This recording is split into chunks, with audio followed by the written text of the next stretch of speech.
Kocha mpya wa Simba atoa onyo kwa wachezaji, nataka mpira dakika zote 90. Ambapo meneja mpya wa klabu ya Simba Sport Club anajulikana kwa jina la Dimitri Pandev ameweza kufichua siri ya mafanikio yake, huku akiwa anataka wachezaji wake kwa kuwapa onyo kali kuweza kucheza staili ambayo yeye anaitaka, huku ikieleza kwamba yeye anataka mpira wawe nao kwa dakika zote 90, wakati anadai kwamba wakati sina mpira nafanya pressure ya juu. Si swala la kumiliki mpira tu, bali ni swala la kudhibiti. Ukiwa na mpira unaamua kasi ya mchezo, mdundo na nafasi.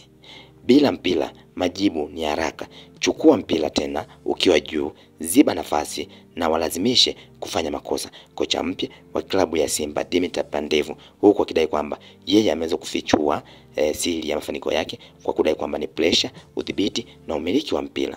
Kwa mjibu wa wachambuzi tofauti wanadai kwamba kauli hii inaonyesha falsafa ya modern football yenye msingi wa total control. Pandev anataka Simba icheze kwa akili na nguvu.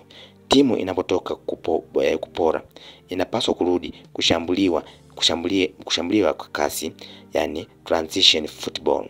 Hii ni dalili ya kuwa Simba inaweza kuwa timu hatari zaidi kimataifa ikiwa wachezaji wataelewa falsafa ya mwalimu, huku wengi wakidai kwamba staili anayotumia Pandev basi ni staili ambayo itawafanya wachezaji wa Simba, kama wataweza kuadapt mapema, kuweza kuwa na mafanikio makubwa zaidi, kwa kuwa yeye anaamini sana kwenye mpira kwamba unapokuwa na mpira inatakiwa unapanda juu kwa kasi, lakini unapokosa inatakiwa uwape pressure. Unapopola mpira basi panda mbele haraka, nenda kafunge goli alafu rudi, au uweze kurudi nyuma kwa ajili ya kuziba nafasi ambazo utawalazimisha wapinzani waweze kufanya makosa ili upige faulo kwenda kwao.